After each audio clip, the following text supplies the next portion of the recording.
Baik, Bismillahirrahmanirrahim. Wasilah hukum mengajarkan kita untuk patuh. Wassalamualaikum warahmatullahi wabarakatuh. Eh, untuk mata kuliah pendidikan budaya anti korupsi pada pertemuan hari ini, eh, saya akan menyampaikan mengenai nilai-nilai dan prinsip-prinsip anti korupsi. Kompetensi dasar yang harus didapatkan oleh mahasiswa yaitu mampu menjelaskan nilai-nilai anti korupsi untuk mengatasi faktor internal penyebab terjadinya korupsi dan eh, mahasiswa juga harus mampu menjelaskan prinsip-prinsip anti korupsi untuk mengatasi faktor eksternal penyebab terjadinya korupsi.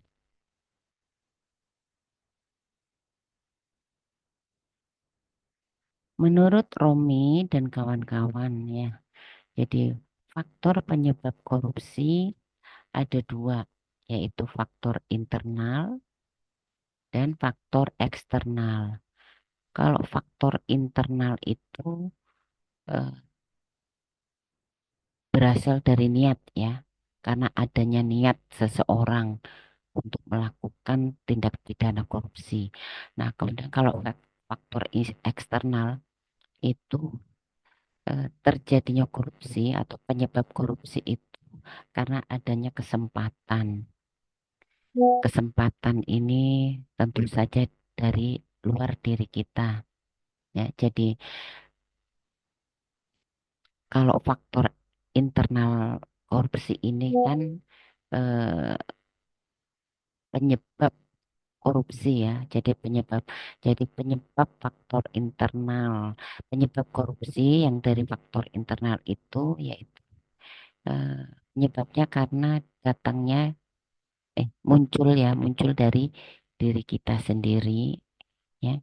Nah, internal ini ya sangat ditentukan oleh kuat tidaknya nilai-nilai anti korupsi yang tertanam dalam diri setiap individu. Jadi faktor ini berkaitan dengan maksud itu faktor internal ini ya kaitan dengan aspek individu seperti perilaku dan nilai-nilai yang dianut ya.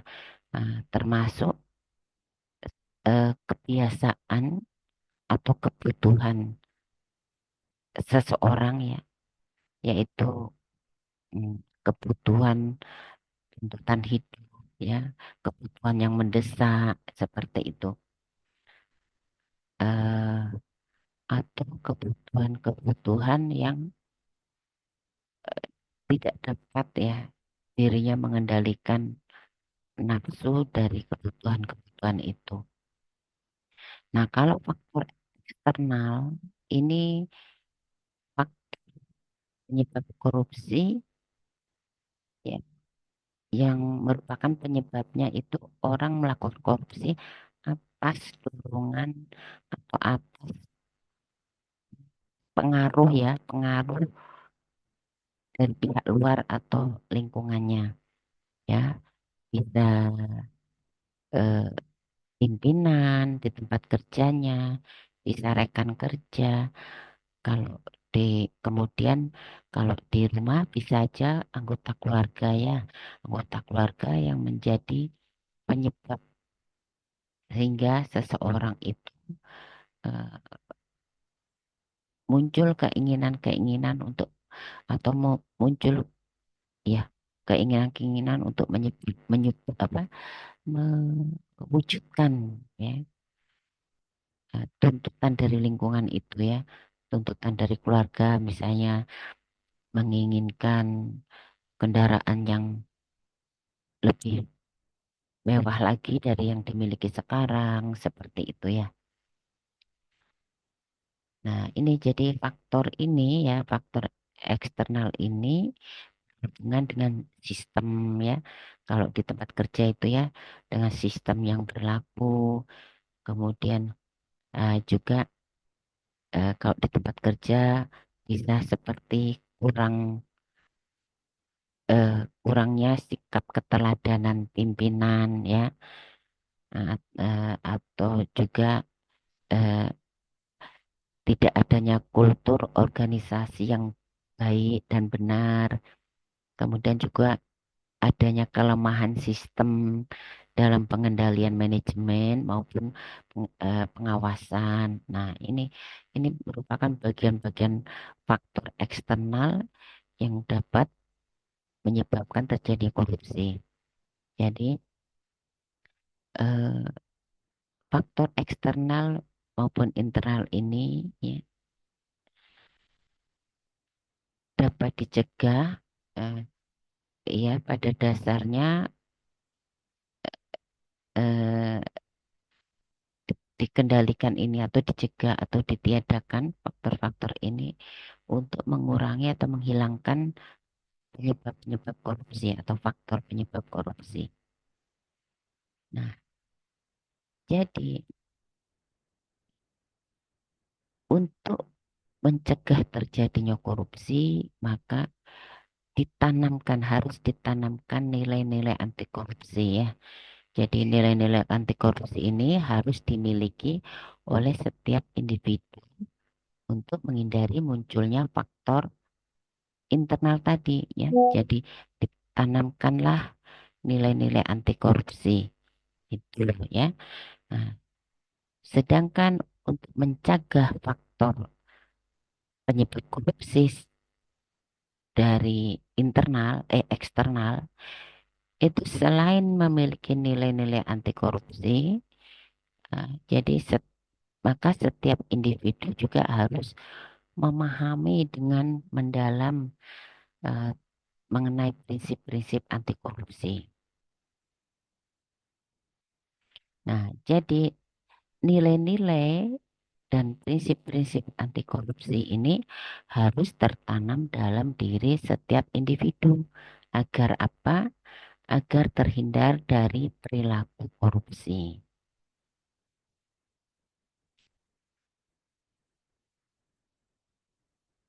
Nah, setelah seharusnya ini kalau kita offline ya, ada tugas sebenarnya, tapi adalah ibu tidak memberikan tugas karena nanti eh, tahun depan kita masuk perkuliahan kembali ya, kita langsung ujian akhir semester. Jadi eh, ini kalau enggak karena waktunya mepet ya, jadi sebenarnya ada tugas tapi cukuplah kalian pahami saja ini ya. Jadi di sini sebenarnya tugasnya adalah setelah saudara mempelajari faktor internal penyebab korupsi, maka saudara harusnya mengidentifikasi ya nilai-nilai apa saja sih yang harus dimiliki setiap individu agar faktor tersebut dapat diminimalkan atau diberantas sehingga korupsi tidak terjadi. Minimal itu kita dari diri sendiri. Kita akan tahu apa sih nilai-nilai anti korupsi kan? Nilai-nilai anti korupsi kan setiap kita masuk ke kelas ya, kita selalu tepuk pakan, tepuk pak itu. Nah, jadi lagunya seperti ini kan.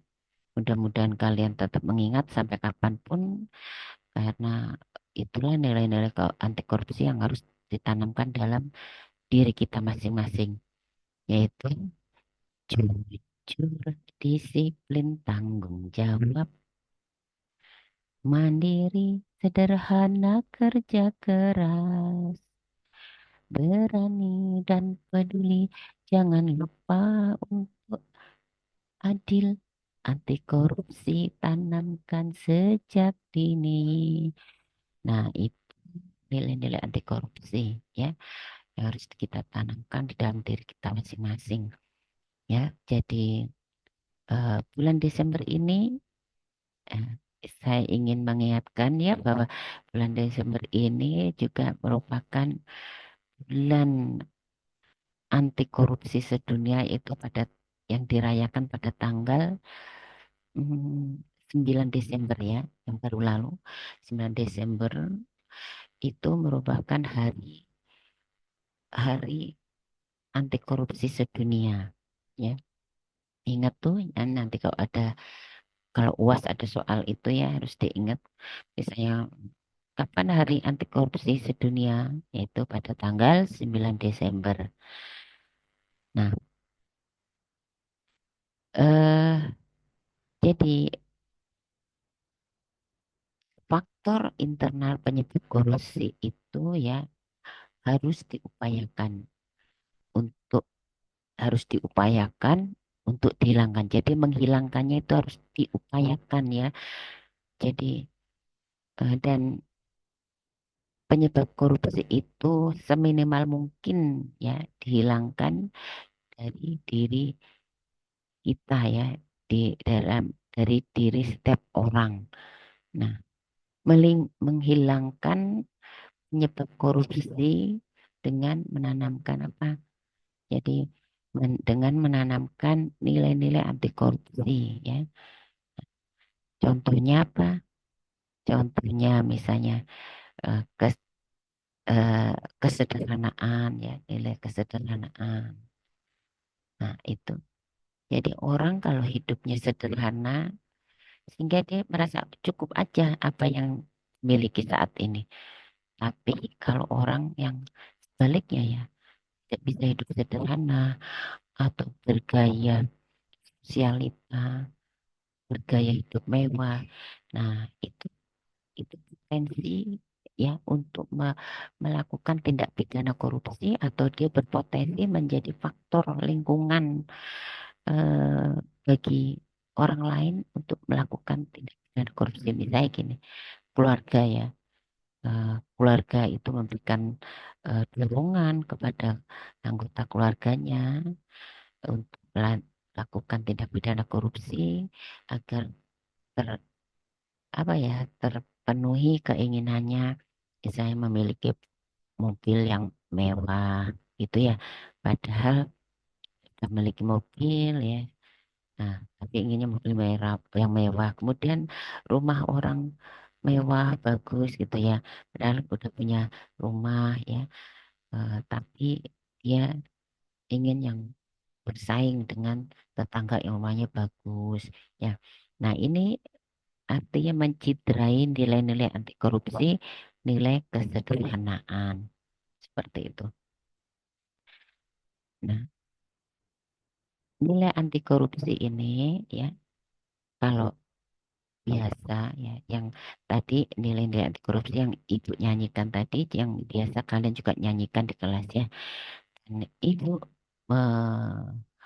apa namanya menyingkatnya dengan singkatan JUPE mandi tangker sebedil ya. JUPE ini jujur, P, P itu peduli, mandi ya itu mandiri, disiplin, angker, tanggung jawab dan kerja keras, sebedil, sederhana, berani dan adil ya. Nah ini jadi mm, nilai-nilai anti korupsi ini ada tiga kelompok utama ya, kelompok besar ya.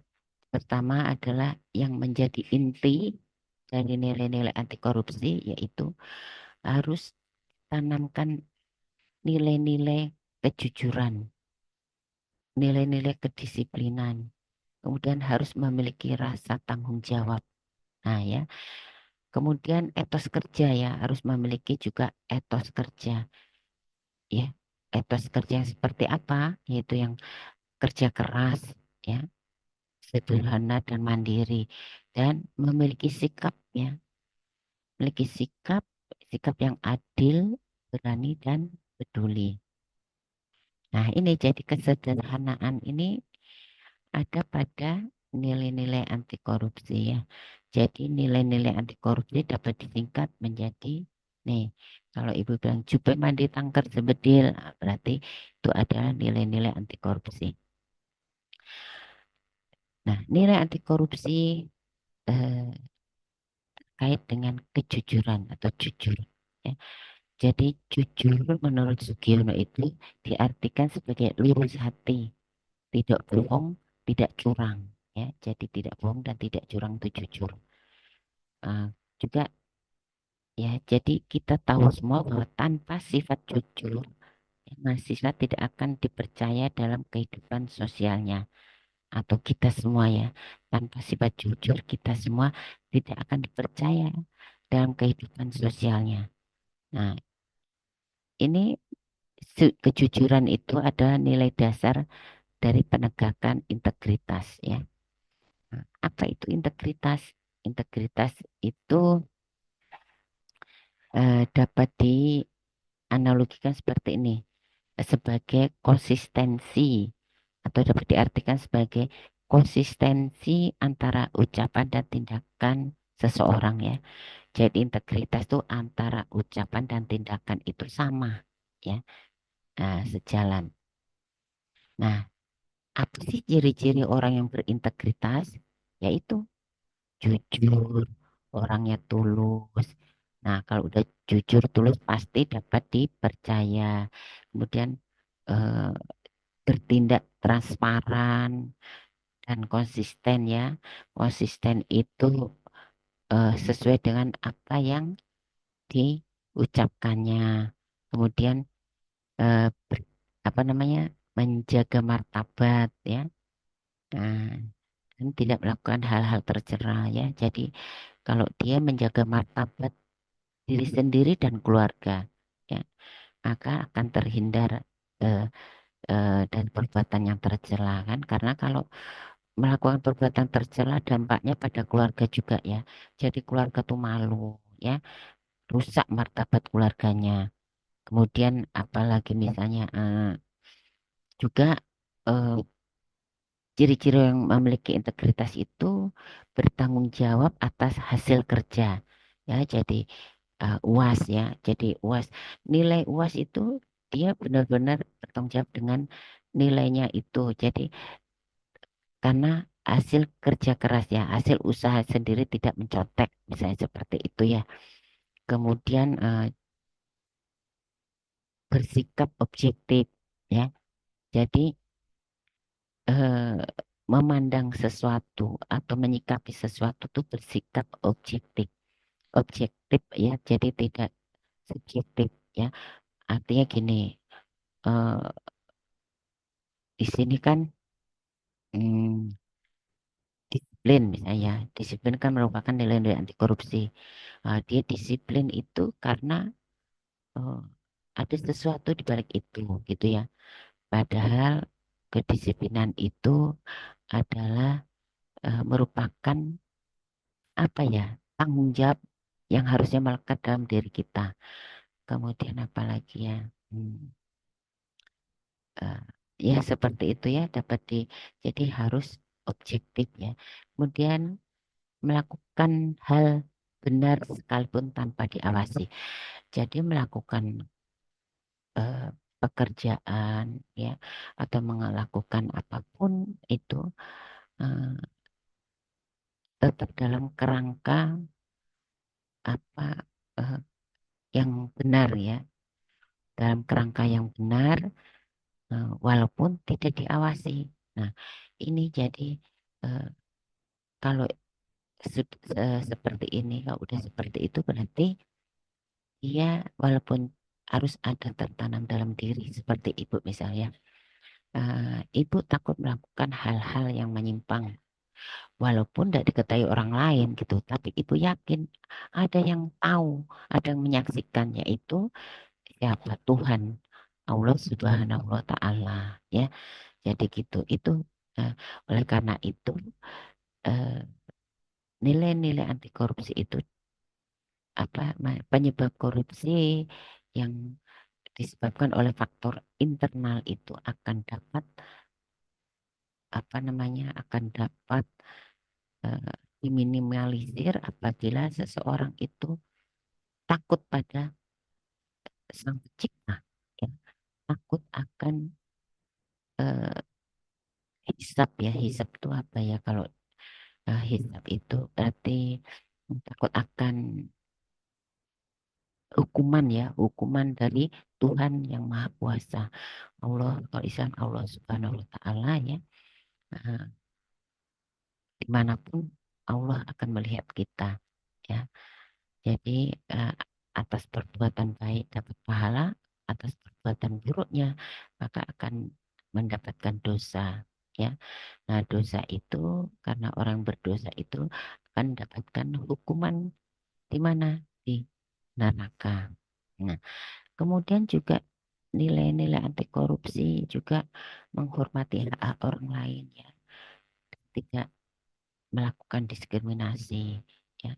Nah, ini merupakan sikap objektif juga, ya. Jadi eh, kalau orang yang diskriminasi itu cara pandangnya subjektif, ya. Jadi bersikap subjektif. Nah, jadi ini tidak melakukan diskriminasi, ya. Jadi kemudian juga apalagi ya contohnya. Hmm, Nah, menempatkan kepentingan umum di atas kepentingan pribadi atau kelompok, ya.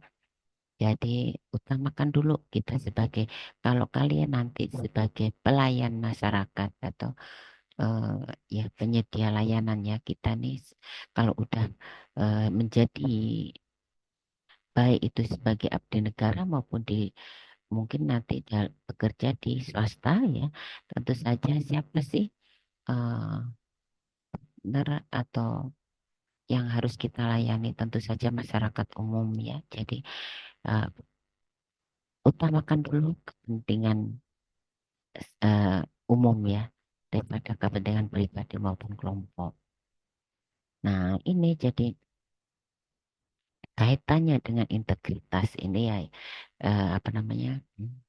Tadi kan contoh-contoh anti korupsi yang eh, mencirikan orang-orang itu berintegritas, ya. Ibu saya uraikan satu-satu contohnya, Ibu. Kemudian, nah, integritas ini, ya, menurut KPK itu eh, kalau menurut Sugiono kan ini, ya, jadi tidak bohong, tidak curang. Nah, kalau menurut KPK integritas itu bertindak konsisten, ya. Sebenarnya sama saja sih, ya. Jadi bertindak konsisten antara apa yang dikatakan atau yang diucapkan itu dengan tindakannya itu sesuai, ya. Sesuai dengan eh, ya tindakannya itu sesuai dengan apa yang dikatakannya, sesuai dengan nilai-nilai yang dianutnya, seperti itu. Masih terkait dengan kejujuran, jadi bagi mahasiswa yang eh, nilai kejujuran ini dapat diwujudkan dalam bentuk apa, yaitu tidak melakukan kecurangan akademik seperti tidak mencontek, tidak melakukan plagiarisme, ya.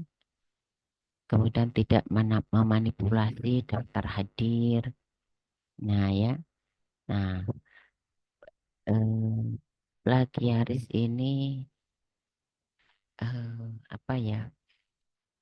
Hmm, sama aja dengan mencontek gitu, ya. Karena gini, itu terjadi biasa di dalam membuat skripsi maupun KTI, ya. Di dalam membuat skripsi maupun KTI atau karya ilmiah yang lain gitu kan, itu kan harus ada rujukan, ya. Ada rujukan dari atau mengutip dari penulis terdahulu, ya. Nah, itu jadi kalau menulis atau merujuk atau mengambil rujukan dari penulis terdahulu itu harus dicantumkan, ya, siapa penulisnya itu pada tahun berapa, kemudian di dalam daftar pustakanya harus dicantumkan juga, ya.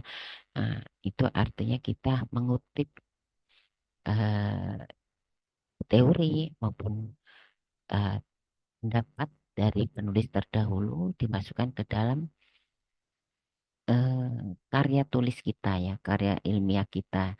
Nah, itu jadi harus seperti itu. Kalau eh, kalau berniat curang, maka plagiaris yaitu tidak menuliskan siapa penulis aslinya. Kemudian juga kejujuran ini juga dapat diwujudkan dalam kegiatan organisasi kemahasiswaan, ya, di dalam lingkup mahasiswa ini kan. Jadi eh, dapat diwujudkan ya, kejujuran dapat diwujudkan dalam kegiatan organisasi kemahasiswaan seperti misalnya membuat laporan keuangan, ini HMJ ya, himpunan masa himpunan himpunan mahasiswa jurusan eh, kesehatan lingkungan lah ya ibarat atau kesehatan, eh, pokoknya HMJ itu kan himpunan mahasiswa jurusan jurusan apapun, ibu tidak mengkultuskan atau tidak menyebutkan satu jurusan saja gitu ya. Jadi eh, biasanya itu kan ada kegiatan ya.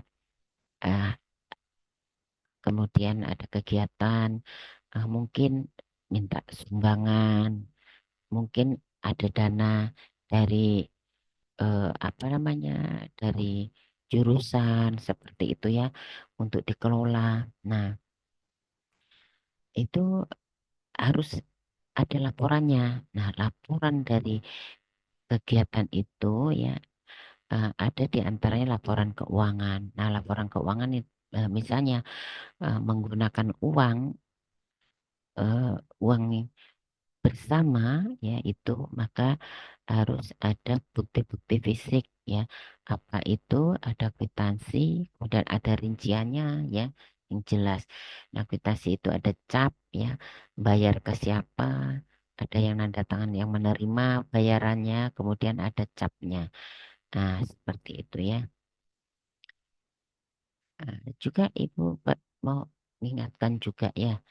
Nah, potensi-potensi korupsi yang dilakukan oleh mahasiswa selain dari pengelolaan dana organisasi kemahasiswaan juga biasanya yang berpotensi itu ketika praktek lapangan KKN. Nah, KKN ini biasa dari jurusan itu diberikan dana ya. Dana untuk apa? Untuk kegiatan. Misalnya kegiatan KKN itu akan membangun pengolahan air bersih. Nah, dikasih dana tuh dari jurusan. Nah, itu jadi eh, harus hati-hati karena apa?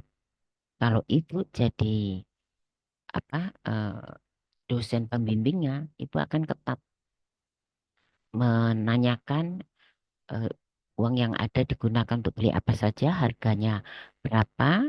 Nah, ibu akan ngecek tuh, pernah kan dulu membuat pengolahan air bersih, beli tong air yang warna biru tuh ya. Nah, ibu tanya tuh, ini berapa liter kapasitasnya, harganya berapa ya. Ibu cek tuh ke tokonya, ke toko anu yang penjualan itu ya. Ibu cek harganya berapa gitu ya. Nah, jadi untung pas jujur itu. Nah, ya, kalau curang maka ibu akan suruh balikan ya, membalikan dan tidak saja hukumannya membalikkan, tapi malu rasa malunya itu ya, karena ibu akan tegur tidak segan-segan. Nah, itu akan ibu laporkan juga ke bendahara ya, bahwa ada melakukan kecurangan seperti itu ya. Jadi jangan main-main karena tetap ada sanksinya. Jadi kemudian juga ya, jadi itu ya perlu nilai-nilai kejujuran ditanamkan dalam diri kita. Kita dalam berorganisasi juga baik di institusi pemerintah maupun swasta ya. Jadi eh, kinerja itu sangat dinilai sekali, apalagi kalau di swasta itu ya. Jadi kejujuran itu menjadi hal yang paling utama eh, dalam apa namanya, jenjang karir ya. Kalau dalam jenjang karir swasta maupun negeri ya, pemerintah ya, kejujuran itu ya harus ditegakkan ya, harus eh, apa namanya, ditanamkan dalam diri kita ya, karena orang lain akan menilai kita ini jujur atau tidak. Nah, Kalau kita jujur, maka kita pantas untuk mendapatkan prestasi, kan seperti itu. Nah, terkait dengan kejujuran ya, jujur itu kan berarti tidak berbuat curang ya. Nah, kalau tidak jujur berarti curang. Nah, dalam setiap agama ya, tentunya ada itu ya peringatan dari Tuhan untuk tidak melakukan kecurangan. Artinya kita semua harus hidup dalam kejujuran. Nah, seperti di dalam Kristen ya, di dalam agama Kristen tuh ada ya di Imamat 19:35 nomor 35 itu berbunyi, janganlah kamu berbuat curang dalam peradilan mengenai ukuran, timbangan, dan sukatan. Lalu dalam Yehezkiel ya, dalam Yehezkiel 3 nomor 20 juga disebutkan ya bahwa jikalau seorang yang benar berbalik dari kebenarannya ya, artinya udah benar tapi melakukan kesalahan atau berbuat curang dan ia berbuat curang kan, dan aku meletakkan batu eh, apa ini ya, batu eh,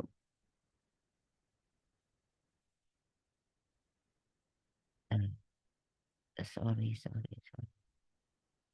batu pentungan di hadapannya ia akan mati. Nah ini ibu tidak nampak nih apa ini batu sandungan kalau tidak salah. Eh, akan dan aku meletakkan batu sandungan di hadapannya dan ia akan mati. Nah ini kata Tuhannya ya, kata Tuhan gitu sebut.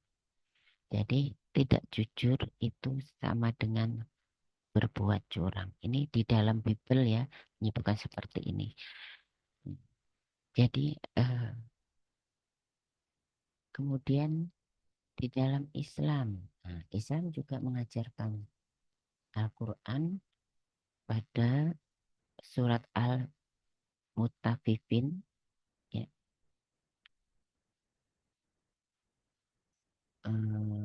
bahasa Arabnya ini wailul lil mutaffifin ya, wailul lil mutaffifin, celaka bagi orang-orang yang curang dalam menakar dan menimbang. Nah ini jadi eh, itu Tuhan ya Allah Subhanahu Wa Taala itu sangat keras ya mengingatkannya bahwa celakalah bagi orang-orang yang curang baik dalam menakar maupun menimbang.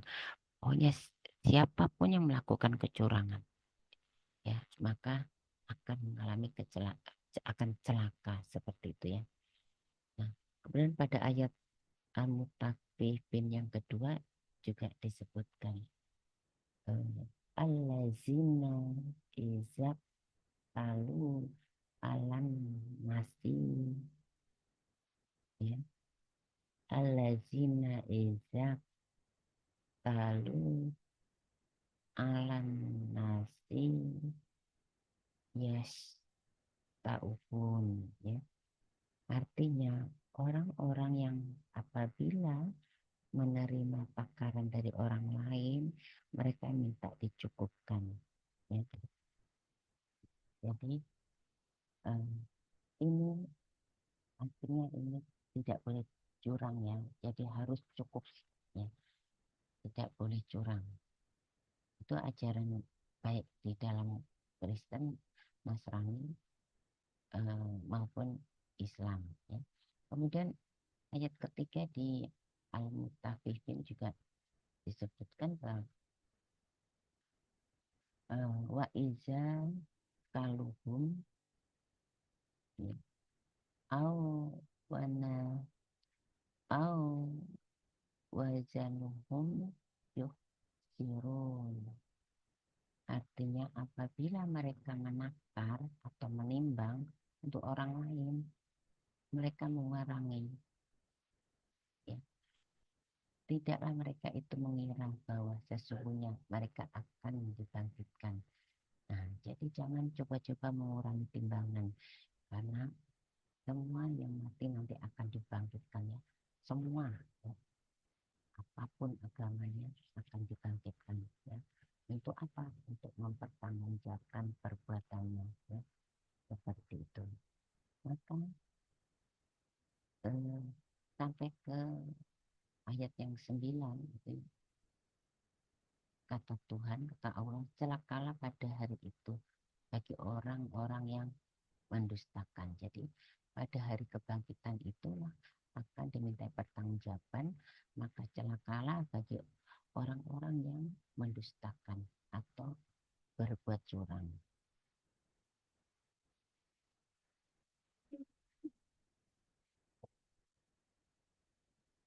Lalu nanti dalam uh, US Al-Mutaffifin, nah ini pada ayat 19 ya, pada maaf, ayat 16 dikatakan juga ya.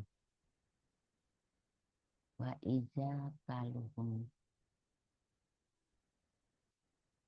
um,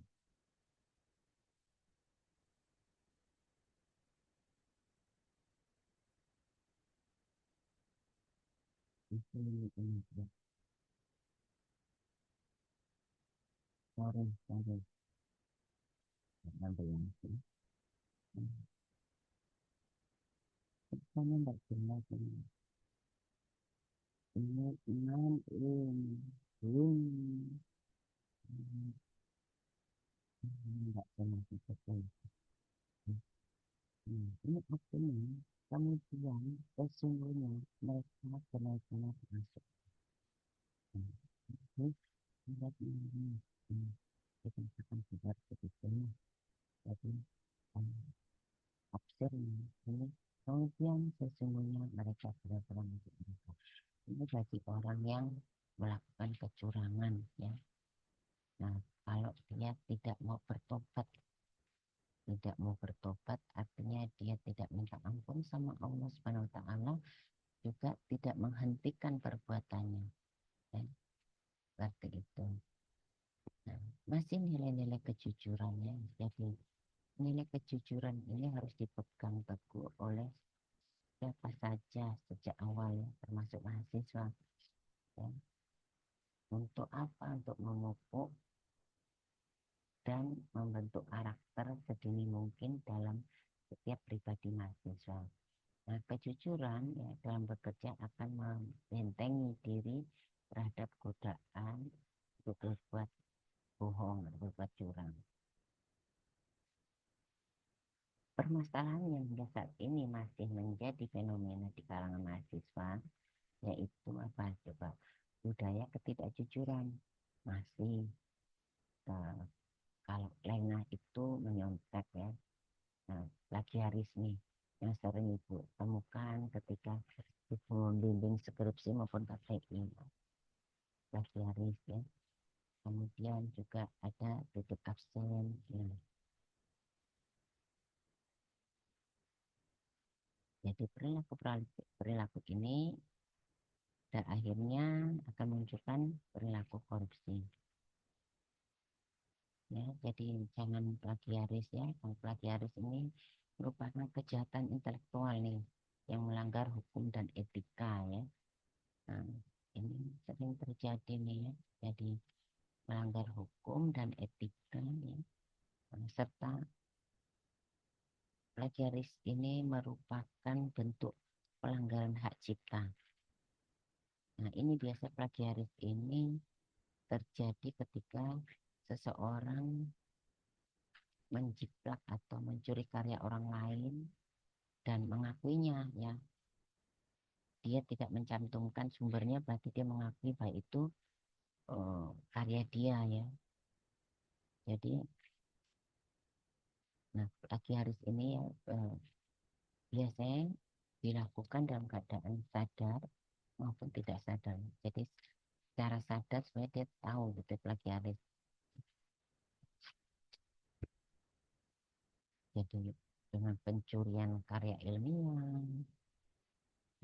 tulisan, gambar, video. Jadi video pun kalau gambar pun ya, misalnya kita akan mencantumkan gambar, ambil di misalnya di Google itu ya. gambar untuk di karya ilmiahnya ya. Itu harus dicantumkan sumbernya dari mana gitu ya. Kalau tidak dicantumkan, kita bisa mutu sendiri. Misalnya gini, kayak Ibu ada itu kan mau meneliti efektivitas ekstrak daun jeruk purut terhadap eh, apa namanya untuk membunuh nyamuk ya, nyamuk kulek gitu ya. Sebagai daya bunuh nyamuk kulek. Nah, Ibu tuh tidak mau Ibu ngambil di Google ya, karena Ibu mau itu adalah benar-benar eh, milik Ibu ya, gambar milik Ibu sendiri. Ibu moto langsung pohon tanaman jeruk purut. Nah, jadi itu langsung bisa Mas Alfian. Karena itu kalau dicari di Google tidak ada gambar yang serupa dengan gambar yang Ibu miliki gitu ya. Nah, itu baru betul itu bukan milik sendiri. Tapi kalau mengambil gambar di Google, maka harus dituliskan sumbernya. Ya, ya, itu supaya menghindari plagiaris kita. Kita tidak alergi ya memasukkan tulisan orang lain ke dalam tulisan kita, tidak boleh, tidak dilarang juga. Tetapi tidak boleh plek sama, orang Jawa bilang plek jiplek gitu ya, nggak boleh sama persis ya. Gimana cara mengatasinya supaya tidak sama persis, tapi kita nih perlu mengambil teori yang ada di situ. Nah, caranya yaitu eh, dengan apa namanya apa dengan parafrase ya. Jadi dengan parafrase atau dia tidak membuang maknanya ya para prase itu, tapi bisa mencari sinonim, misalnya sinonim dari kata-kata itu, sehingga sehingga itu tidak mengurangi makna, tapi dia akan berbeda ya, akan berbeda. Saya di sini contohnya ini atau contohnya tulisannya eh, perilaku membuang sampah sembarangan merupakan perilaku tidak bermoral, bermoral ya misalnya. Nah, maka kita membuat parafrase misalnya ini tulisan Talbia nih tahun 2024. Ada tulisannya seperti ini teori dia ya, karena dia temukan di lapangan yang membuang sampah itu yang orang tak bermoral gitu ya. Kok bermoral baik tentu saja tidak buang sampah sembarangan ya. Ya, ya. Masa di kebun orang, di halaman orang saya gitu ya. Nah, maka kita parafrasekan misalnya perilaku kan tindakan, tindakan membuang sampah ya tidak pada tempatnya merupakan tindakan yang tidak terpuji. Nah, ini kan maknanya sama nih. Maknanya sama ya, tidak mengurangi makna, tetapi kalimatnya itu berbeda. Ini cara mensiasatinya ya. Mensiasati supaya tidak dikatakan plagiaris. Nah, jadi tadi udah sampaikan juga. Nah, ini ada soal nih. Plagiaris adalah kejahatan intelektual yang melanggar hukum dan etika serta merupakan bentuk pelanggaran hak cipta. Apa berikut ini contoh dari plagiaris? Nah, apa coba? Kalau kalian tidak mendengarkan YouTube ini, kalian tidak dapatkan jawabannya. Jawabannya yaitu eh, eh, yang bentuk plagiaris berikut ini yaitu mengutip ya, mengutip eh, mengutip tanpa mengutip tulisan orang lain atau karya orang lain tanpa identitas sumber. Ya, ada lagi yang pertanyaan soal ini mahasiswa tidak melakukan kecurangan, tidak melakukan akademik, tidak melakukan diskusi, tidak melakukan korupsi, dan tidak memasukkan email, tidak memasukkan yang itu menjadi dari dalam keseluruhan ini dalam keseluruhan persoalan ketidakjujuran ini merupakan hal yang sangat penting dan perlu diperhatikan serius. Ya, ini kan tapi juga yang ketidakjujuran mahasiswa ya seperti mungkin seperti harus butuh absen dan lain-lain. Nah, tidak diberantas maka perguruan tinggi menjadi bagian dari pembibitan moral yang eh, destruktif di Indonesia ya. Apa destruktif ya? Jadi destruktif de, ah, ini. Destruktif itu eh, merusak ya. Jadi menjadi moral yang merusak Indonesia ya. Jadi eh, atau yang menghancurkan seperti itu. Jadi apabila ketidakjujuran mahasiswa seperti mencontek, plagiaris dan lain-lain tidak diberantas maka perguruan tinggi menjadi bagian dari pembibitan eh, generasi yang memiliki moral perusak lah kayak gitu bahasanya. Nah, ini ada soal misalnya gini, Nikola mahasiswa tingkat akhir dan melakukan tindakan plagiat dan hal tersebut tergolong pada tindakan destruktif. Apakah maksud tindakan tersebut, tindakan destruktif tadi itu, yaitu tindakan kejahatan ya, yang menghancurkan, tindakan kejahatan yang menghancurkan karya orang lain. Nah, ada lagi nih soal seluruh program kegiatan kemahasiswaan dan laporan kegiatannya harus dapat diakses oleh seluruh mahasiswa dan dosen di kampus. Nah, tindakan ini merupakan prinsip nilai nilai nilai transparansi ya. Kemudian nilai-nilai anti korupsi kedisiplinan. Nah, jadi menurut Sugiono, disiplin adalah ketaatan, kepatuhan kepada peraturan. Nah, disiplin adalah kunci keberhasilan. Nah, mau coba-coba tidak disiplin, ya, akan itu akan dinilai citranya buruk dan eh, sulit untuk karirnya berkembang. Ya. Jadi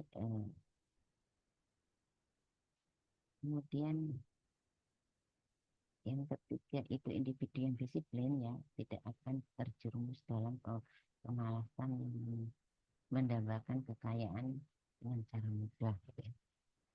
Itu jadi koruptor itu kan memiliki kedisiplinan yang rendah, ya malas, tapi ingin mendapatkan uh, uh, sesuatu yang besar. Ya. Jadi akhirnya melakukan tindak pidana, ya, pelanggaran hukum, tindak pidana korupsi.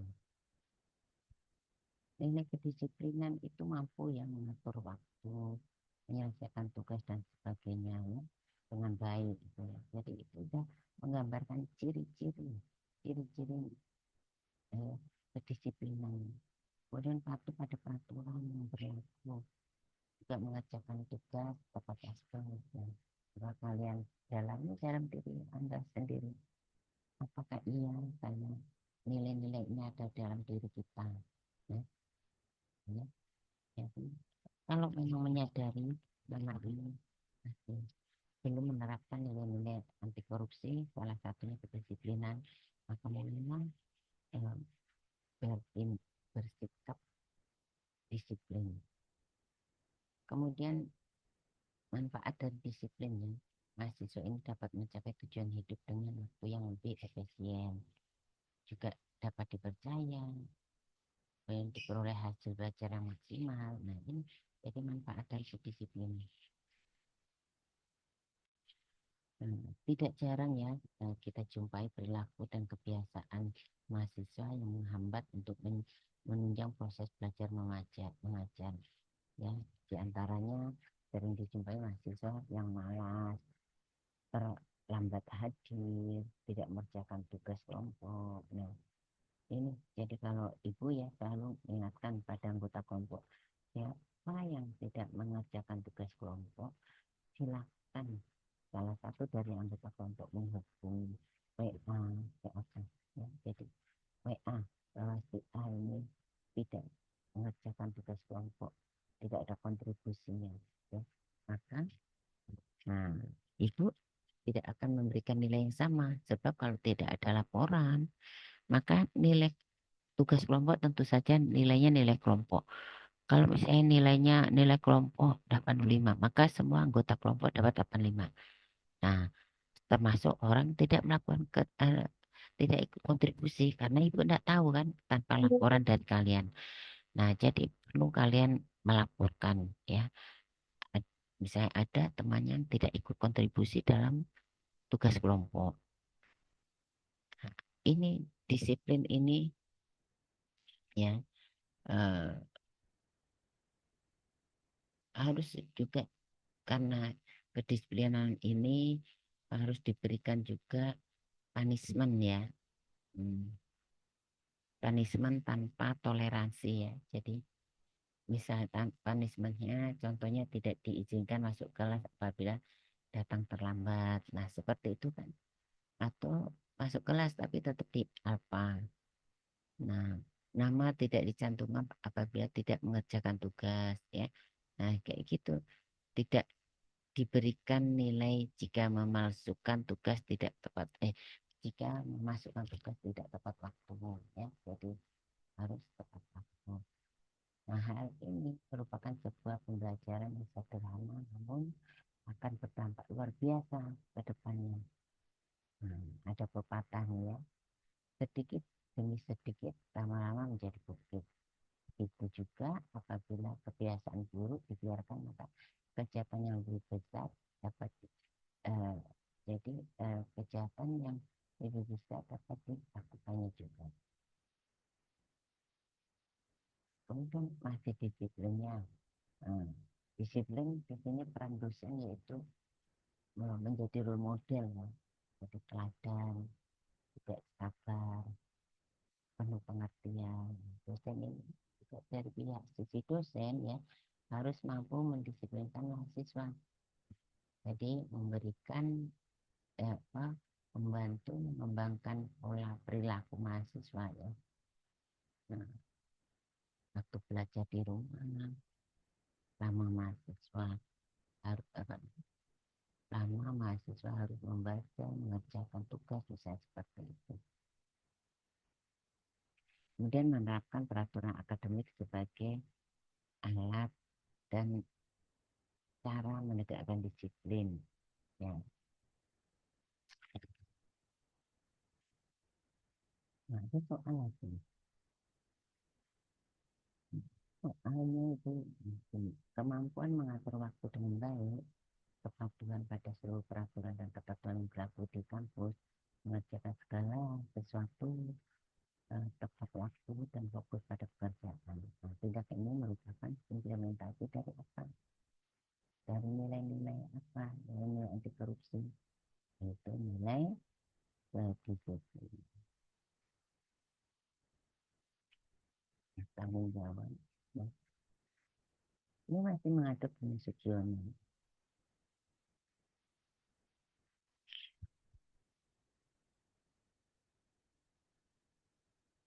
Silakan kalian bisa baca.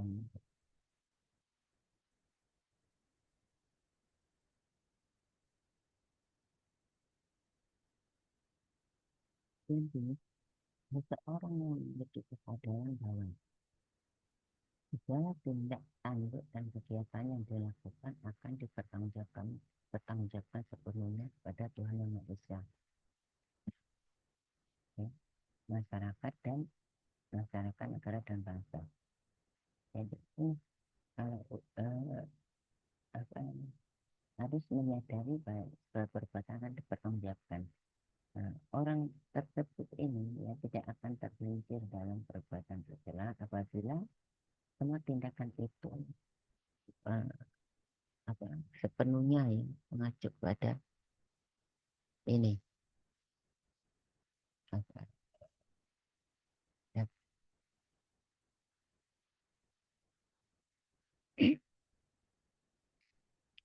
ya,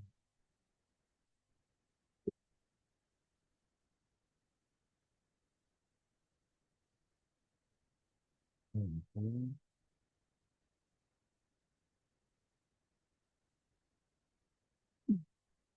itu,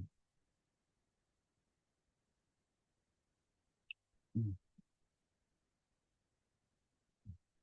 mungkin nilai tanggung jawab itu mempunyai prinsip dan apa memikirkan apa yang dilakukan, kemudian juga memiliki sikap yang menunjukkan tentang itu ini kan pas ya jadi memiliki sikap yang menunjukkan ya kondisi penerus nafas yang berguna dalam pengembangan profesinya ya. Kemudian juga selalu belajar menjadi generasi yang muda yang berguna, selain memiliki sikap dan kepribadian yang baik juga ya. Kemudian juga mengikuti semua kegiatan yang dijadwalkan, juga menyelesaikan tugas dan praktik secara individu dan kelompok dengan baik dan tepat waktu. Nah, juga mahasiswa ini harus memiliki rasa tanggung jawab akan eh, yang memiliki apa mahasiswa yang memiliki rasa tanggung jawab ini akan memiliki kecenderungan menyelesaikan tugas lebih baik dan akan memperoleh kepercayaan dari dosen dan teman-temannya ya. Kemudian tanggung jawab juga merupakan nilai penting yang harus dimiliki oleh setiap mahasiswa nih ya, seperti itu. Nah, kemudian ada soal lagi nih, soal ya. Mahasiswa belajar sungguh-sungguh, lulus tepat waktu dengan nilai baik, mengerjakan tugas akademik dengan baik, menjaga amanah dan kepercayaan yang diberikan merupakan apa? Ini merupakan tindakan ya. Jadi tindakan ini merupakan implementasi ini dihapus nih ini. Ya, dihapus. Ya. Jadi tindakan ini merupakan implementasi dari nilai apa? Ya, jadi mahasiswa belajar sungguh-sungguh, lulus tepat waktu dengan nilai yang baik, mengerjakan tugas akademik dengan baik, ya, menjaga amanah dan kepercayaan yang diberikan. Nah, tindakan ini merupakan implementasi dari nilai apa? Nilai apa? Nilai tanggung jawab. Kemudian hmm, masih nih ya. Oh, ini ada dua soalnya ini berarti harus dihapus satu nih. Hapus satu. Oke. Ada soal lagi ya. Program-program kegiatan kemahasiswaan harus dibuat dengan mengindahkan aturan yang berlaku di kampus dan dijalankan sesuai dengan aturan main ya. Nah, aturan main berarti SOP-nya harus ada ya. Eh, Bagaimana aturan yang dibuat gitu ya. Misalnya dari jurusan atau ya atau eh, dari kalau ada anggarannya, uangnya dari bendahara jurusan, berarti itulah merupakan aturan main yang dibuat oleh bendahara jurusan. Ya, jadi tindakan tersebut merupakan prinsip nilai apa, ya, Eh, yang mengindahkan aturan yang berlaku ini ya.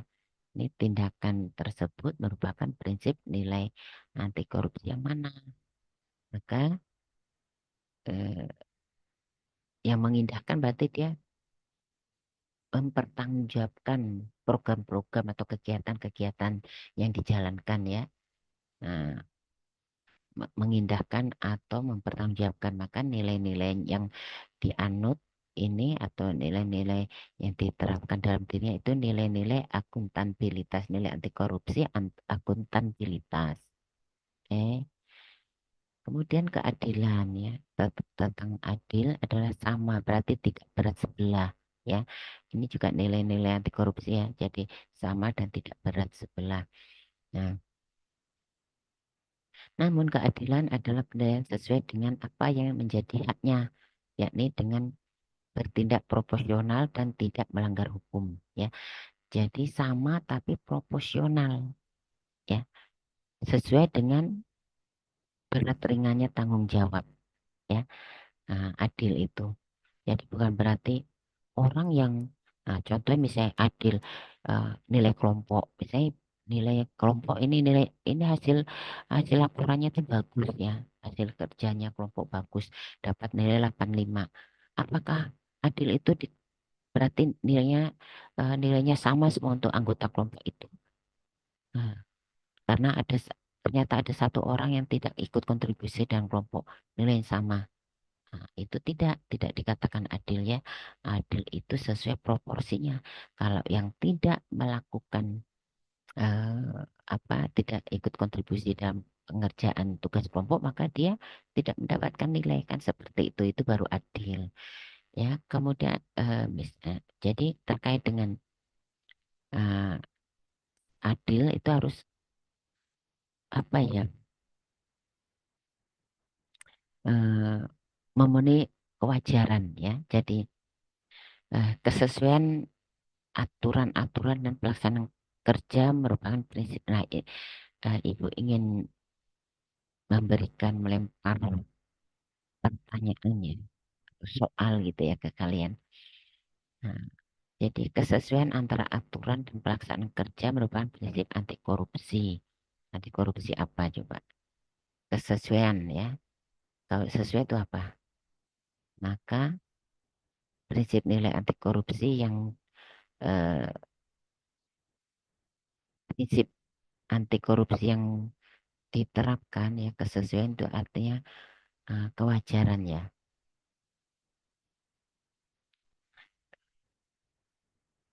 Nah, nilai keadilan ini memberikan pujian tulus ya. Jadi kalau memberikan pujian tulus pada yang berprestasi, kemudian memberikan saran perbaikan pada yang tidak berprestasi ya.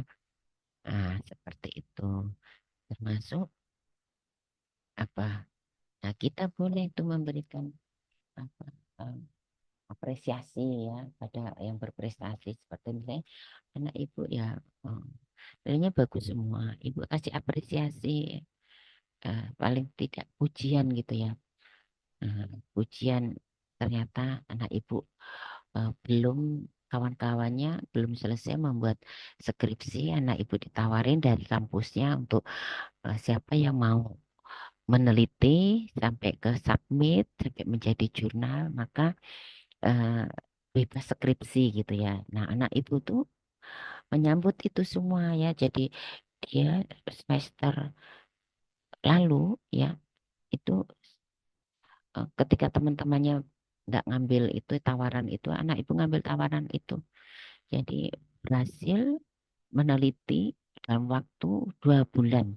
Meneliti sampai ke buat laporan dan submit ke jurnal, ke, masuk jurnal Sinta tuh ya. Kemudian udah keluar jurnalnya, alhamdulillah ya. Jadi dia sekarang udah bebas, bebas dari skripsi gitu karena dia jauh lebih awal ya, jauh lebih awal membuat itu semua. Nah, ibu memberi apresiasi itu untuk anak ibu tuh ya. Paling tidak pujian, alhamdulillah nak, kata bilang gitu.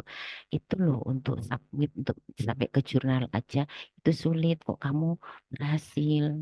Betul, jadi sulit gitu ya dosen aja kadang-kadang sering apa eh, ya, karena sangat memerlukan ketelitian ya untuk membuat konsep jurnal itu. Nah, dan itu bolak-balik di review sama reviewer itu, kita harus eh, ya menanggapinya cepat, melakukan perbaikan karena paling 2 hari gitu ya, kalau tidak cepat ditindaklanjuti 2 atau 3 hari gitu ya, itu udah akhirnya dicoret gitu ya, dibatalkan dari pihak jurnal. Jadi Nah, seperti itu. Anak ibu tuh kalau udah ada reviewer, oh, cepat dilaksanakan.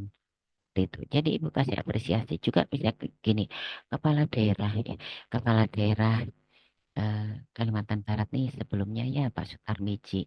Pak Sutarmiji dulu waktu jadi wali kota ya berhasil membangun rumah sakit kota. Itu bagus rumah sakit kota ketika itu ya. Jadi ketika itu rumah sakit kota itu menjadi percontohan. Jadi rumah sakit tanpa kelas. Karena alumninya ibu, teman-teman ibu tuh sampai studi banding ke rumah sakit kota di Pontianak nih ya. Nah, studi banding mau melihat nih keberhasilan rumah sakit tanpa kelas. Nah, begitu Pak Gubernur Sutarmiji ketika itu ya, Sutarmiji, hal yang baik boleh ya disebut nama ya. Karena itu kita memberikan apresiasi Pak Sutarmiji itu setelah dua periode jadi wali kota, kemudian jadi gubernur. Nah, ketika jadi gubernur itu Pak Sutarmiji itu eh, memiliki mimpi ya, ingin mewujudkan bermimpi ingin Kalimantan Barat ini memiliki rumah sakit yang eh, bagus lah ya, modern. Nah, begitu beliau jadi gubernur, mimpi beliau diwujudkan ya, jadi rumah sakit Sudarso itu eh, rumah sakit tipe D atau A ibu kurang tahu pasti ya. Itu sekarang bagus ya. Jadi rumah sakit tanpa kelas. Jadi kelas 3. Ibu tahu ini karena kakak ibu tuh habis barusan dirawat di rumah sakit ya. Di kelas 3. Jadi rumah sakit Sudarso itu di kelas 3-nya saja. Itu begitu bersih rumah rumah sakitnya, ruangan-ruangannya, ruang perawatannya itu bersih. AC-nya AC sentral ya. Dan eh, eh, tidak ada bau sama sekali ruang perawatan tuh ya. Bersih. Kemudian ke kamar mandinya ya, kamar mandinya itu seperti kamar mandi untuk ruang VIP ya. Jadi ada fasilitas air untuk mandi panas dingin, shower panas dingin, ada wastafel, ada kacanya, kemudian ada eh, eh, toiletnya, toilet duduk ya. Kemudian untuk mandi itu ada apa dudukan yang nempel di dinding ketika untuk disabilitas yang tidak bisa berdiri, tidak mampu berdiri, maka duduk itu tinggal dibuka. Kemudian kalau udah selesai ditempel lagi di dinding, dikunci. Kemudian eh, tong-tong sampahnya dalam keadaan dilapis plastik dan tertutup. Itu betul-betul perlu diberikan apresiasi ya. Jadi perlu diberikan pujian lah kita beri tidak tidak tidak muluk-muluk juga kita memberikan pujian pada Bapak Gubernur yang sudah mengakhiri masa jabatannya Pak Sutarmiji sudah dapat mewujudkan mimpinya memiliki rumah sakit yang modern lah ya di Kalimantan Barat. Kemudian jalan-jalan Pontianak itu ya karena Jalan Ayani itu kanan kiri untuk Car Free Day ya itu bisa untuk jalan santai pada pagi minggu ya seperti itu. Nah, ada taman-taman kota, kemudian ada waterfront ya yang bisa untuk apa melepas lelah di situ. Pemandangan malamnya indah ya seperti itu. Melihat kapal-kapal hmm, kapal-kapal wisata malam hari yang begitu indah. Nah, itu jadi itu bentuk kita memberikan apresiasi itu ya. Nah, juga eh, berharap ya untuk gubernur yang terpilih itu eh, semoga dapat lebih baik lagi ya. Tidak stagnan ya dalam membangun tetapi akan memberikan perubahan yang lebih baik lagi. Kan tentu saja gitu. Jadi itulah nilai keadilan ya memberikan pujian dan juga memberikan saran perbaikan eh, eh, ya pada yang belum berprestasi ya. Eh, juga jadi seperti itulah eh, nilai keadilan. Kemudian juga mm, dalam memilih kawan ya, jadi dalam memilih kawan itu tidak berdasarkan latar belakang sosial ya, itu jadi nilai-nilai keadilan seperti itu. Kemudian ketika ada teman yang berselisih, ini dapat bertindak bijaksana ya, eh, dan memihak yang benar secara proporsional ya. Jadi jangan yang salah dibenarkan, tapi eh, ya, membenarkan memang yang memang benar gitu ya. Supaya apa? Supaya yang salah itu bisa memetik pelajaran dari itu semua. Kemudian juga memberikan pelayanan perawatan yang sama kepada semua klien ya. Kemudian juga tidak mengurangi dosis obat yang diberikan kepada klien ya sebagai tenaga nakes nih. Kemudian juga karena ini kok mengurangi dosis ini berbahaya ini ya. Bukan malah tambah sembuh, tambah pasiennya meninggal gitu ya. Kemudian adil terhadap dirinya sendiri seperti belajar maksimal ya. Jadi eh, supaya apa? Sebagai tenaga nakes untuk terhindar dari malpraktek atau ya malpraktek atau kesalahan ya, kesalahan dalam bekerja, maka harus eh, adil pada diri sendiri, belajar dan belajar terus ya untuk supaya dapat memberikan pelayanan yang maksimal kepada klien. Kemudian adil terhadap diri sendiri juga dapat diterapkan dengan sikap hidup seimbang ya. Jadi eh, melayani pasien tapi kita juga harus sehat gitu ya. Eh, harus sehat, maka nutrisi harus cukup, tidur juga harus cukup gitu. Masih banyak ini ya. Nah, pribadi yang adil ini akan menyadari ya bahwa apa yang dia terima sesuai dengan jerih payahnya, ya begitu. Nah, dan tidak akan menuntut untuk mendapatkan yang lebih dari apa yang ia sudah upayakan, ya. Jadi kalau kalian ada salah satu anggota kelompok yang tidak mendapatkan nilai, ya, yang tidak mendapatkan nilai sebagaimana anggota kelompok yang lain harus menyadari koreksi diri. Kenapa saya tidak dapat nilai? Oh, ternyata saya tidak ikut kontribusi dalam mengerjakan tugas kelompok. Maka tidak perlu lagi kalian protes. Ngapain mau protes? Karena kalian tidak ikut kontribusi. Nah, kalau nih misalnya ada soal nih, saya dosen memberikan tugas kelompok video anti korupsi ya kan. Ibu kan ada memberikan tugas kelompok video anti korupsi. Nah, diketahui nih ya dari ada anggota kelompok yang tidak ikut kontribusi. Maka nilainya, nilai tugasnya maka yang tidak ikut kontribusi nilainya nol. Nah, seperti itu. Kemudian bagi mahasiswa, ya, karakter adil itu perlu sekali dibina sejak masa perkuliahan. Supaya apa? Supaya mahasiswa dapat mempertimbangkan dan mengambil keputusan secara adil dan benar. Nah, jika ia seorang pemimpin nanti, ya, ia akan memberikan kompensasi yang adil kepada bawahannya sesuai dengan kinerjanya. Dan dia juga ingin mewujudkan keadilan dan kemakmuran bagi masyarakat dan bangsanya apabila dia juga menjadi apa, kepala daerah atau kepala pemerintahan.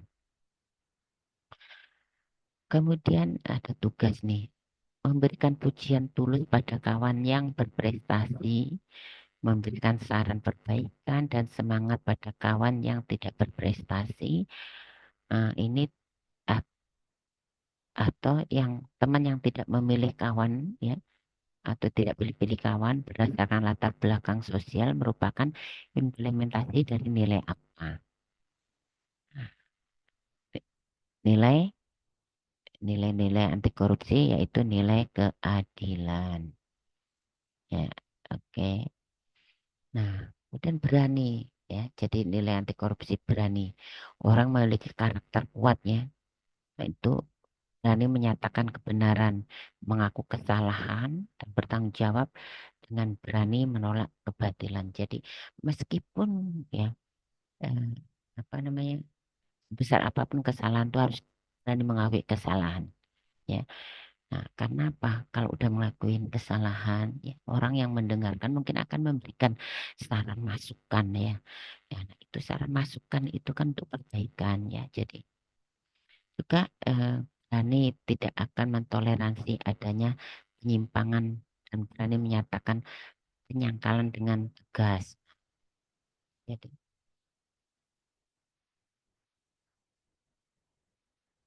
berani mengatakan hal yang benar itu hebat ya. Kemudian berani berdiri sendiri dalam kebenaran walaupun semua kolega dan teman sejawatnya melakukan perbuatan yang menyimpang. Nah ini mungkin awal-awal Ibu pernah bercerita tentang eh, kisah Ibu ya. Nah, sampai akhirnya Ibu menjadi dosen ya. Nah, kemudian juga ini berikutnya tidak takut berani itu tidak takut dimusuhi dan tidak takut tidak memiliki teman. Kalau ternyata mereka mengajak kepada hal yang menyimpang ya. Jadi berani itu tidak takut dimusuhi. Pada akhirnya juga orang kan menyadari bahwa eh, teman yang memiliki keberanian itu karena hanya memperjuangkan kebenaran. Kemudian berani ya nilai-nilai keberanian itu ya contohnya ya berani bertanya pada dosen jika tidak mengerti ya jangan diam aja ya.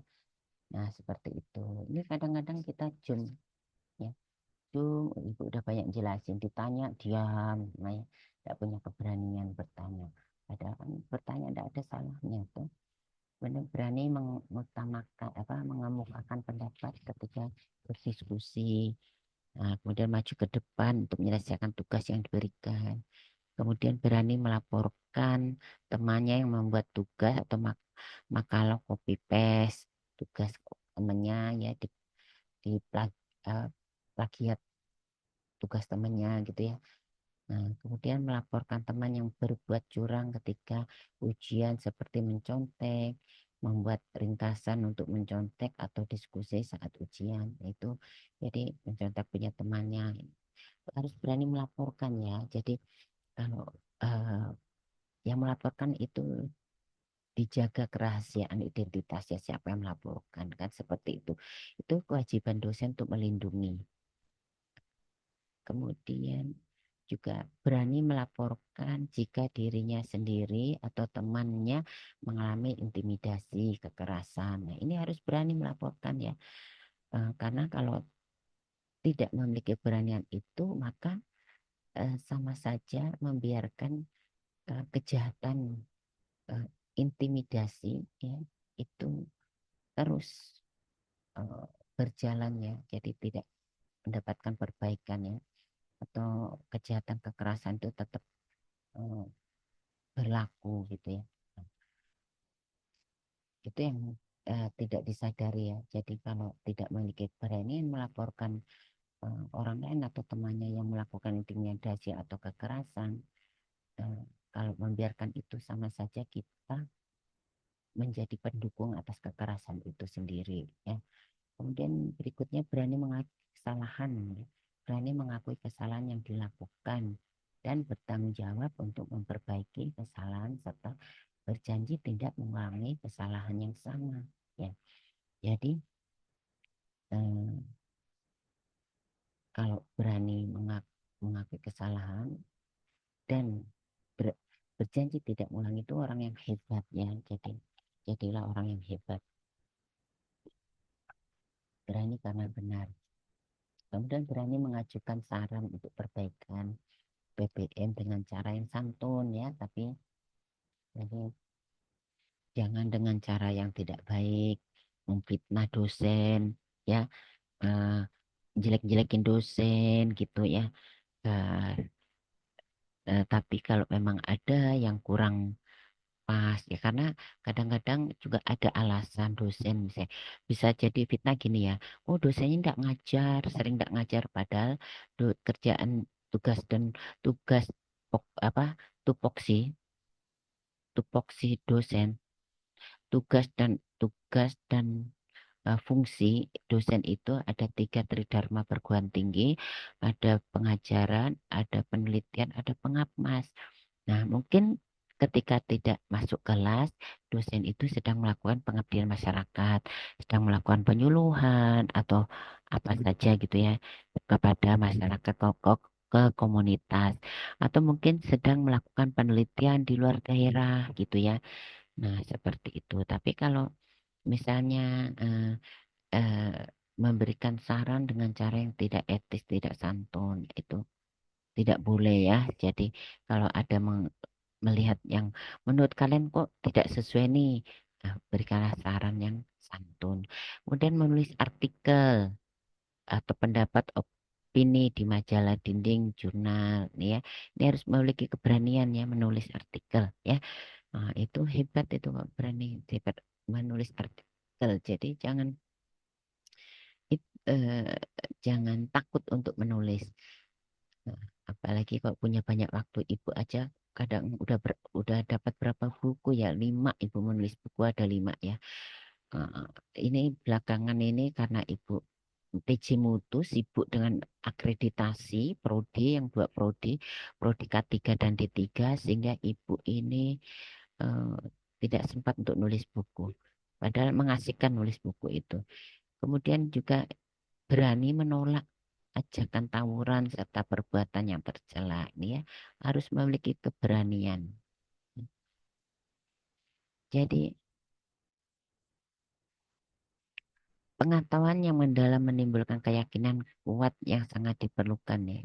Jadi ini merupakan penerapan nilai-nilai nilai keberanian sehingga mahasiswa menjadi percaya diri ya. Jadi pengetahuan yang mendalam menimbulkan keyakinan kuat. Jadi perlu apa ya, dipupuk terus pengetahuan, ditingkatkan terus rasa ingin tahunya ya, perdalam ilmu pengetahuan supaya memiliki rasa percaya diri karena menguasai masalah yang dihadapi.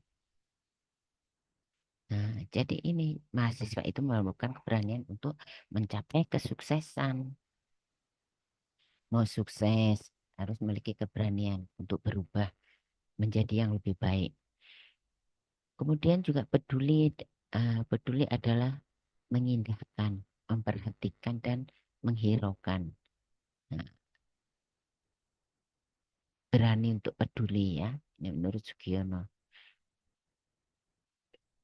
Nah, orang peduli ini merupakan pribadi dengan jiwa sosial tinggi, ya, memiliki sifat kasih sayang, ya, tidak akan tergoda untuk memperkaya diri sendiri dengan cara yang tidak benar, ya. Jadi justru ia berupaya untuk menyisihkan sebagian penghasilannya untuk membantu sesama. Nah, ini karakter orang yang memiliki kepedulian. Dan kepedulian mahasiswa ini harus mulai ditumbuhkan sejak berada di kampus, ya.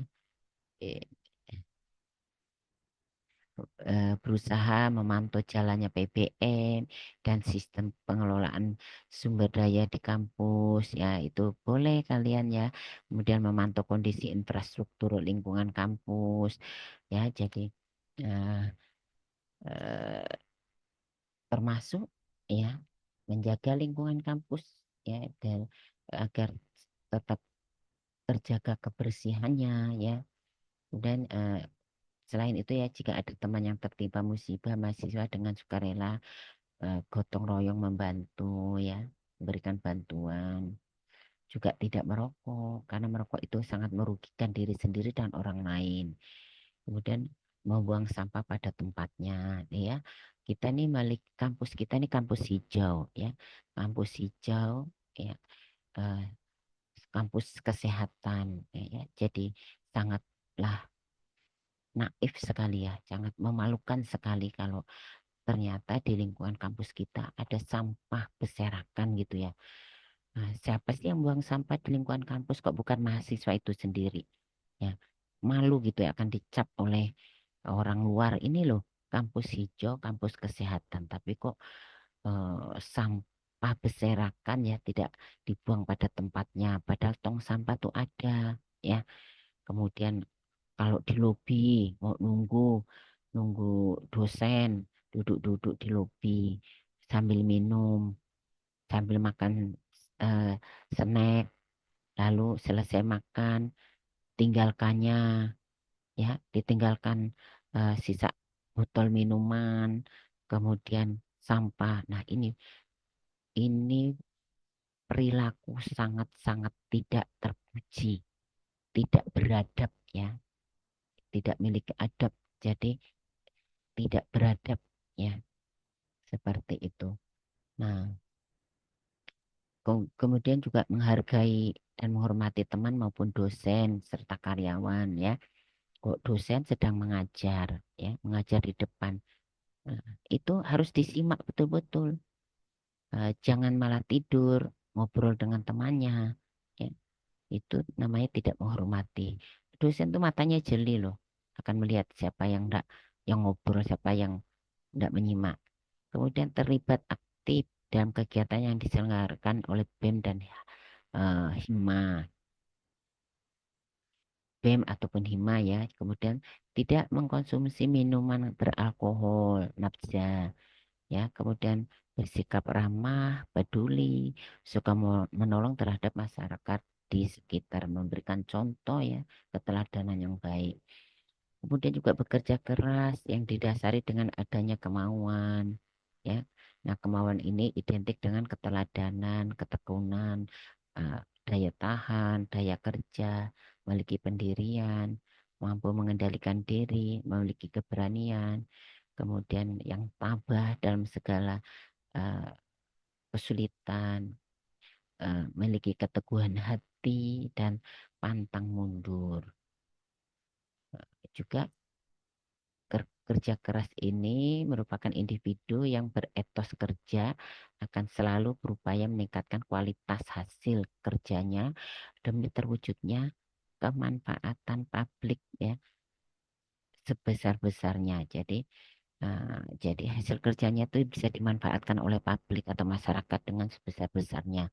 Nah, ia tidak akan mampu ya, atau tidak akan mau memperoleh sesuatu tanpa mengeluarkan keringat ya.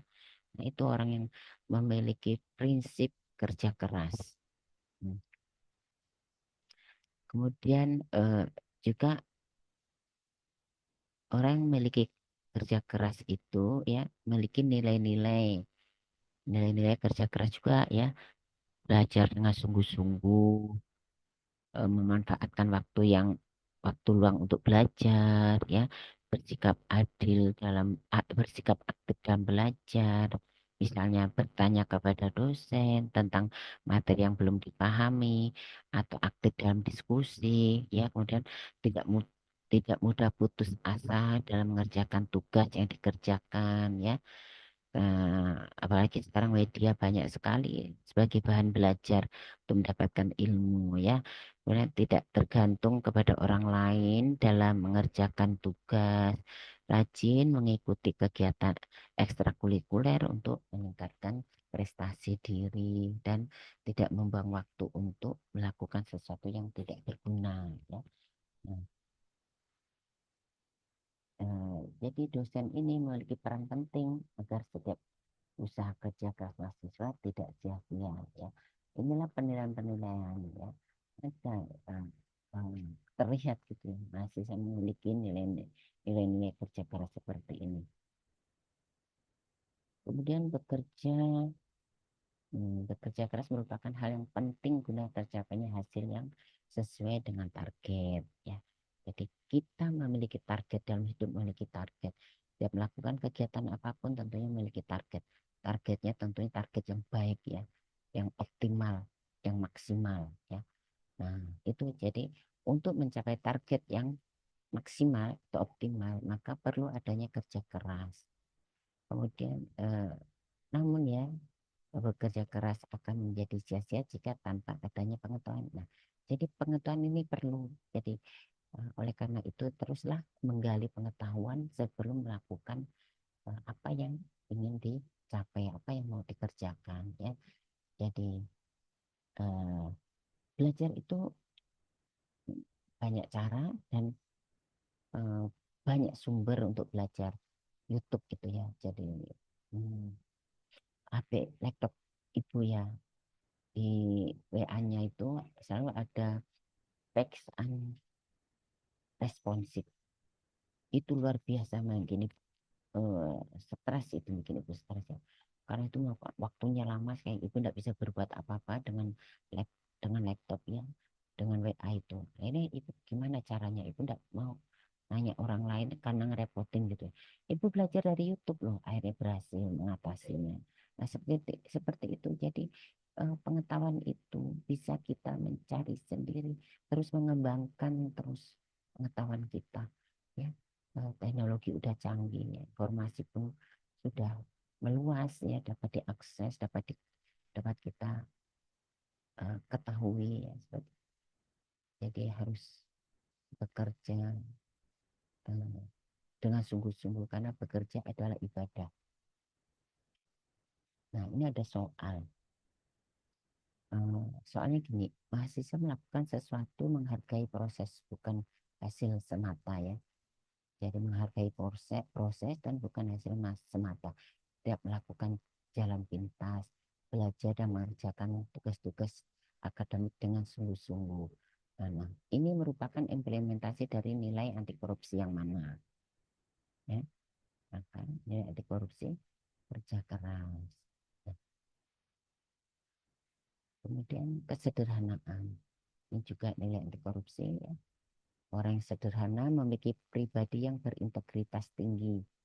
Ya, pribadi yang berintegritas tinggi itu individu yang menyadari kebutuhannya dan berupaya memenuhi kebutuhannya dengan semestinya tanpa berlebihan. Ya, nah jadi gaya hidup mahasiswa ini merupakan hal yang penting dalam interaksi dengan masyarakat sekitarnya. Jadi wujudkanlah eh, pribadi yang sederhana. Kemudian hidup juga harus sederhana ya, membiasakan untuk tidak hidup kurus ya, yang sesuai dengan kemampuannya ya, hidup harus sesuai dengan kemampuannya, kebutuhan itu harus sesuai dengan kemampuannya, kemudian memprioritaskan kebutuhan di atas keinginan ya, jadi eh, memprioritaskan apa kebutuhan itu dulu diprioritaskan, jangan keinginan. Kalau keinginan semuanya diingini ya, jadi semua ingin gitu. Eh, Bahkan sampai melanggar dari batas kemampuan kalau sampai berusaha menginginkan apa yang diinginkan terwujud semua gitu ya. Kemudian tidak tergoda untuk hidup dengan gelimang kemewahan, ciri kesederhanaan dan ilmu pengetahuan adalah kekayaan utama yang menjadi modal kehidupan ya. Jadi orang yang sederhana itu ya sesungguhnya ilmu pengetahuannya itu baik ya. Nah, ini semua ya harus menjadi apa mahasiswa ini harus menyadari bahwa mengejar harta tidak akan atau kita semua tidak hanya mahasiswa, kita semua harus menyadari bahwa mengejar harta tidak akan ada habisnya karena nafsu keserakahan akan selalu menimbulkan keinginan-keinginan baru ya untuk mencari harta sebanyak-banyaknya. Nah, nilai kesederhanaan ini eh, juga eh, apa ada pada diri seseorang yang eh, memiliki sikap tawadu. Tawadu itu rendah hati, ya, bukan rendah diri ya, rendah hati. Eh, Tidak menyombongkan diri, tidak jumawa, bahasa Jawa jumawa. Jadi orang lawannya rendah hati itu sombong, jumawa, ya, apalagi congkak, seperti itu.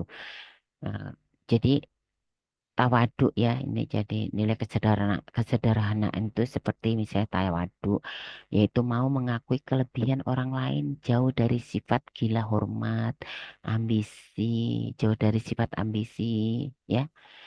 Eh, Misalnya ambisi jabatan atau pangkat ya. Kemudian eh, juga nilai kesederhanaan itu dilihat dari berpakaiannya, pakaian yang sopan, sesuai aturan yang diterapkan di kampus. Kemudian merasa cukup dengan yang ada, bukan lantaran pasrah, melainkan telah berusaha menyempurnakan usaha. Ya, kemudian tidak sombong, ya tadi tadi ya. Jadi lawan kata tawadu, tidak sombong me- atau tidak menonjolkan diri sekalipun mempunyai kelebihan. Ya. Nah, nilai kesederhanaan juga menyelaraskan antara kebutuhan atau keinginan dengan kemampuan secara realistis ya, dan tidak proporsional. Jadi kaitannya dengan nilai kesederhanaan ini ya. Kemudian sabar serta berprasangka baik ya. Kemudian tapi berprasangka baik tetap dalam kewaspadaan ya. Karena kalau tidak waspada jadi korban kejahatan kan seperti itu. Kemudian nilai kesederhanaan juga selalu bersyukur dengan apa yang ia miliki, tetapi tetap selalu mengusahakan yang terbaik yang bisa dilakukan. Kemudian juga tidak sombong ketika dipuji, ya, tidak rendah diri ketika dikritik, ya, seperti itu. Nah, manfaat hidup sederhana pada mahasiswa ini, mahasiswa dibina untuk memprioritaskan kebutuhan di atas keinginan, ya, mengatasi masalah kesenjangan sosial, iri, dengki, tamak, egois, dan sikap yang lainnya, ya. Kemudian menghindarkan dari keinginan yang berlebihan, ya, seperti misalnya gaya hidup, ya. Maka bergaya hiduplah yang sederhana, ya. Nah, ini gaya hidup yang sederhana ini perlu dikembangkan oleh mahasiswa, oleh eh, kita semua, atau oleh setiap individu sejak menjadi mahasiswa. Nah, ini ada soal nih, ada soal jadi mahasiswa hidup sesuai dengan kemampuan, hidup sesuai dengan kebutuhan, tidak suka pamer kekayaan, dan lain sebagainya. Sikap ini merupakan implementasi dari apa? Ya, hidup sesuai dengan kebutuhan, tidak suka pamer kekayaan, maka implementasi dari nilai sederhana, kesederhanaan. Kemudian mandiri, nilai anti korupsi mandiri. Ini mandiri artinya tidak banyak bergantung pada orang lain dalam berbagai hal ya. Manfaat kemandirian itu membentuk karakter yang kuat pada diri individu untuk menjadi yang tidak tergantung terlalu banyak kepada orang lain. Kemudian mengoptimalkan daya pikir guna bekerja secara efektif, ya itu mandiri. Dalam keadaan terpojok biasanya jadi mandiri ya. Ya. Kemudian jejaring sosial yang dimiliki pribadi yang mandiri dimanfaatkan untuk menunjang pekerjaan, bukan untuk mengalihkan tugasnya. Ya. Kemudian tidak akan menjalin hubungan dengan pihak yang tidak bertanggung jawab demi mencapai keuntungan sesaat. Nah, jadi harus mandiri. Nah, kondisi mandiri bagi mahasiswa ini dapat diartikan sebagai proses pendewasaan diri. Artinya, tidak tergantung pada orang lain dalam melaksanakan tugas dan tanggung jawabnya. Nah, hal itu penting untuk masa depan mahasiswa, di mana mahasiswa harus mengatur kehidupan dan orang yang berada di bawah tanggung jawabnya. Ya, kalau udah berumah tangga, ada anak, ada istri, ya, sebagai anak laki-laki ada orang tua, ada saudara perempuannya yang eh, eh, itu ketika saudara perempuannya tidak memiliki suami atau belum bersuami itu menjadi tanggung jawab saudara laki-lakinya. Ciri mahasiswa yang mandiri atau dewasa memiliki sikap 3R. Reli- Reliable atau dapat diandalkan, kemudian responsibel, bertanggung jawab terhadap apa yang dibuat serta siap menanggung risiko, kemudian reasonable. Reasonable itu beralasan setiap yang dilakukan dilandasi dengan dasar pemikiran dan tujuan yang jelas. Jadi harus memiliki dalil gitu. Apa yang dilakukan tuh ada dasar atau dalilnya ya. Maka kalau ada dalilnya apa? Peraturan itu dalil. Pokoknya seperti itu ya. Kemudian kemandirian dapat diwujudkan antara lain dengan mengerjakan soal ujian sendiri, mengerjakan tugas-tugas akademik secara mandiri, kemudian menyelenggarakan kegiatan kemahasiswaan juga secara swadana. Itu wujud kemandirian juga. Nah, mahasiswa mandiri dewasa juga harus memiliki sifat-sifat positif. Ya, mahasiswa yang mandiri ini, yang memiliki kemandirian ini harus memiliki sifat-sifat positif. Ya, jadi eh, tidak gampang emosi, ya, kemudian mampu menghadapi tantangan dengan baik, walaupun gagal tidak pernah menyerah, ya. Nah, terus aja mencoba-mencoba ya. Nah, kemudian mampu bersyukur di masa-masa sulit, kemudian tidak apa, kemudian dapat menentukan keputusan dan berpikir bijak dalam keadaan terdesak sekalipun, ya. Nah, jadi eh, mahasiswa mandiri ya itu ya yang dapat mengontrol amarah secara serta memiliki toleransi dan optimisme tinggi ya. Kemudian juga orang yang mandiri ini berpikir 1000 kali sebelum melakukan sesuatu ya. Jadi sebelum melakukan apapun itu ya, apalagi kalau udah ada di dalam misalnya mau wah ini aku ingin memiliki nilai yang bagus ya tapi malas belajar mau nyontek nyontek sama teman itu harus berpikir 1000 kali ya untuk menyontek itu karena apa sekarang ujian pakai Google Form nggak bisa contek penyontekan ya. Nah, so- soal itu diacak jadi kalau si A mengerjakan soal nomor 1 soalnya itu tidak sama dengan si B yang sama-sama mengerjakan soal nomor 1 ya. Jadi kalau memiliki niat jahat itu berpikir 1000 kali sebelum bertindak. Kemudian memiliki prinsip hidup yang kuat serta mampu menutup kekurangan dengan kelebihan yang dimiliki. Kemudian memiliki solidaritas yang tinggi terhadap teman yang membutuhkan atau teman atau orang lain yang membutuhkan bantuannya.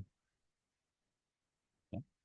Jadi kesimpulannya, ya, hmm, eh, dengan menekan faktor internal penyebab korupsi, ya, ya, jadi menekan faktor internal penyebab korupsi, apa itu faktor internal yang muncul dalam diri sendiri, maka dengan sendirinya ini akan meningkatkan nilai-nilai anti korupsi. Ya, kesimpulannya begitu. Ditekan semaksimal mungkin ya, faktor internal penyebab korupsi itu ditiadakan dulu, ditekan untuk ditiadakan.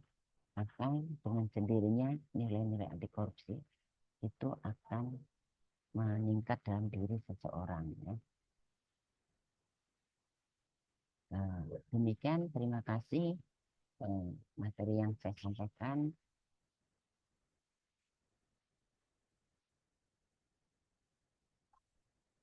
Wabillahi taufiq wal hidayah. Wassalamualaikum warahmatullahi wabarakatuh.